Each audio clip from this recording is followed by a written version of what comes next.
agenda namin ay continuity o pagpapatuloy at unity o pagkakaisa. Hindi natin nakikita yon ngayon. Wala tayong nakikitang pag-usad papunta sa kaunlaran ang ating bayan. Ang naririnig lang natin ay bagong Pilipinas, pero wala namang nagbago sa ating bayan. Kundi, lalo pa tayong nagugutom. Ang daming mga pamilya na gutom. Tumataas ang kahirapan at sobrang dami ng ating mga kababayan ang nakikipagsapalaran sa ibang bansa kahit illegal ang paglabas nila sa ating bansa at illegal ang pagpasok nila sa ibang bansa para lang maghanap buhay sa kanilang pamilya dahil walang oportunidad ng trabaho at negosyo dito sa ating bayan. Para bang wala ng magandang kinabukasan dito sa ating bayan. Kaya wala tayong nakikita na bagong Pilipinas dahil nagkamali. Pasaylo ako ninyo ha, ako bitaw ang hinungdan ato. Pero, human naman kong pangayong pasaylo. Nagkamali tayo ng pili dahil yung ugali nga natin sa pagboboto ay hindi natin binago. Kaya kailangan natin baguhin ang ating pagboto. Idiretso na natin ang 10 senador. Tulad din ng dito sa syudad ng Maynila. Kung sino yung mga kasama ng ating Mayor Isko Moreno Dumagoso, yun na rin ang piliin ninyo diretso.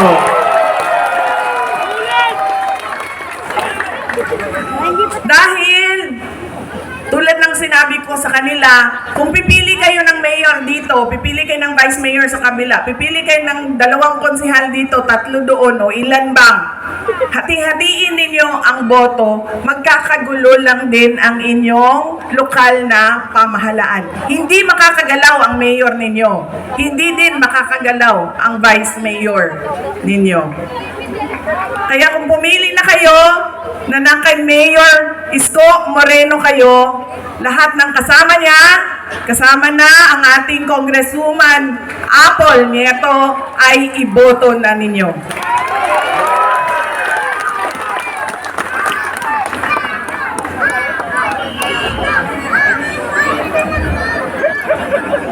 Hindi, para kay Joel Chua ito, antay ka.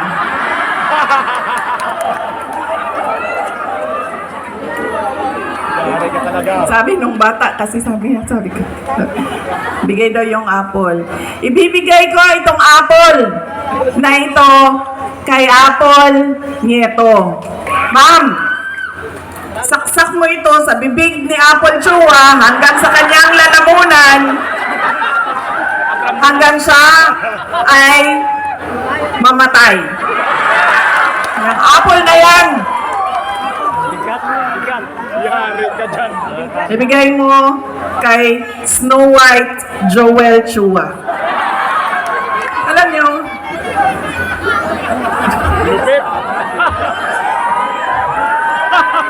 diba si Snow White kumain ng apple, tapos nabilaukan. Apple yan. Bigay mo yan sa kanya, saksak mo yan doon sa bibig niya.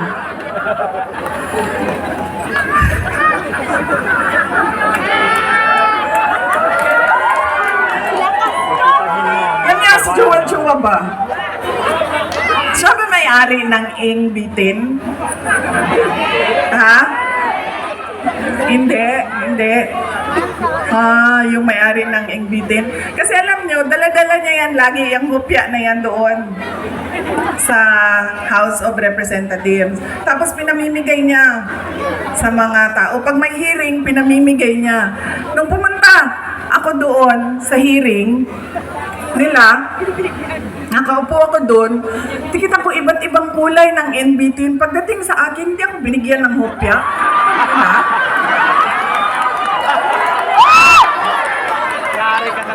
Para bang hindi ako nagugutom. Parang hindi ako karapat-dapat bigyan ng hopya. Tapos, sinasabi niya, abogado siya, nung nandoon ako at pinapaod niya ako, magsumpa ka. Sabi ko, bakit ako magsumpa? Nakalagay sa rules ninyo, ang manunumpa lang ay witness. Hindi naman ako witness dito, resource person ninyo ako. So bakit ako manunumpa?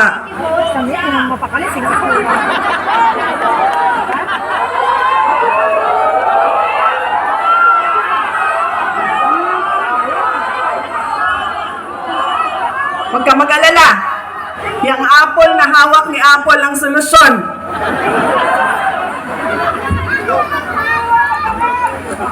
Tapos, sige na. Wag na yan, si Inday Sara, hindi sumasagot. Hindi niya masagot. Blah, blah, blah. Blah, blah, blah. Tapos sabi ko, okay, sige, walang problema. Pinatawag nila yung mga kasamahan ko sa aming opisina. Walang problema. Sabi ko, anong gusto ninyo? Sige, pupunta kami. Kaya naman namin sagutin yan lahat. Di sige. Pagdating doon, kinulong na niya yung isang kasama namin, si Yusek Lopez. Nagalit na ako. Dahil ako naman yung hinahabol ninyo. Ako yung gusto ninyong paalisin. Ako yung gusto ninyong sirain. Bakit nyo dinadamay yung mga kasama ko sa opisina? Sinabi niya, pasensya na. Sinabi niya sa kapatid ko, pasensya na, sabihin nyo sa kanya. Dahil lahat naman tayo dito, sundalo lang. Kayo, sundalo kayo, kami. Sundalo kami ni Martin Romualdez. Uy, hindi lang buwaya, sir. Tambalus-lus yun nga buwaya. Ang balos-los na buhaya, laki. Sinagot siya ng kapatid ko, sundalo tayong lahat, pero kami, sumusunod kami sa tamang orders. Hindi kami sumusunod sa mali. Yan! Hindi ko nga alam kung paano nyo napili yan sa Joel Chua, pero nasabi na sa akin yun. Yan ang karakas ng inyong congressman. Ganyan ang pag-uugali ng inyong congressman. Hindi namimigay ng hopya. At sundalo daw siya. Hindi ko lang alam kung kaya niya yung hirap ng pagiging sundalo daw siya. Pero hindi naman niya sinusunod yung tama. Ang sinusunod niya ay yung mali.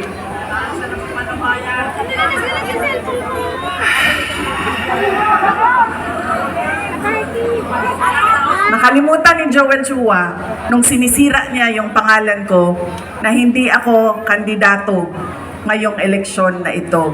Walang mawawala sa akin. Nawala naman ang pangalan ko dahil kinuha nila at niyurakan nila. Pero nakalimutan niya, kandidato siya ngayong eleksyon na ito. Kaya ano ang dapat nating gawin para kay Apple Nieto? O hindi lang iboto, ano pa ang dapat nating gawin? Ikampanya. Idala sa lahat ng mga presinto. At sabihan ang ating mga kasama, bigyan nyo ng 0 yang putang inang Joel Chua.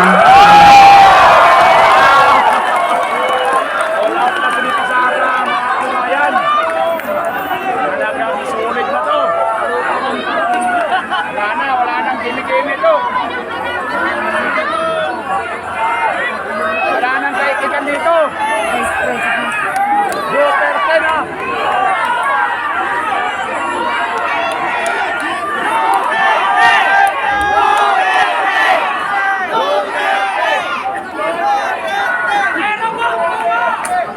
Mga kababayan, ang lahat ng ginagawa natin ay para sa Diyos, sa bayan, at sa bawat pamilyang Pilipino. Syukran.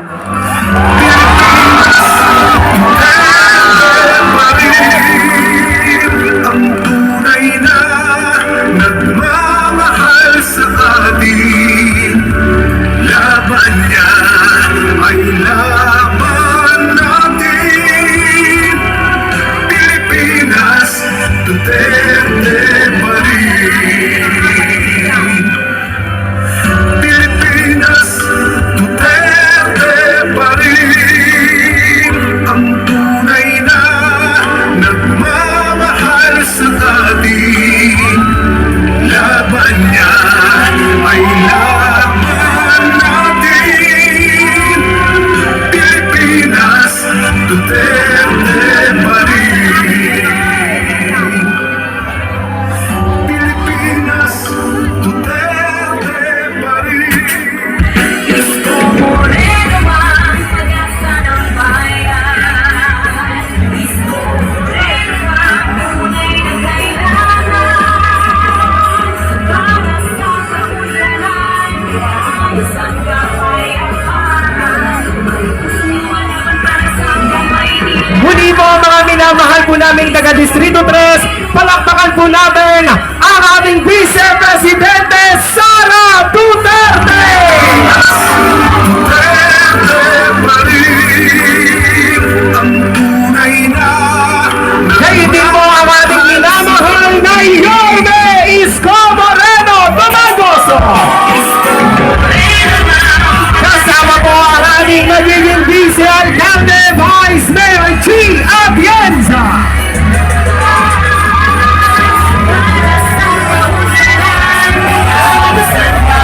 At ang ating po mga Yormes Choice Isko Moreno ang kailangan ng bayan. sa pangunguna po ng ating magiging kinatawan, Congresswoman Apple Nieto! Isang kapayapaan. Tulong-tulong tayo para sa Maynila. Kasama po ang ating po mga Yormes Choice, Councilor Pong Alvarez, Councilor Rolling J. De La Cruz, Councilor Mocha Uson, Councilor Chris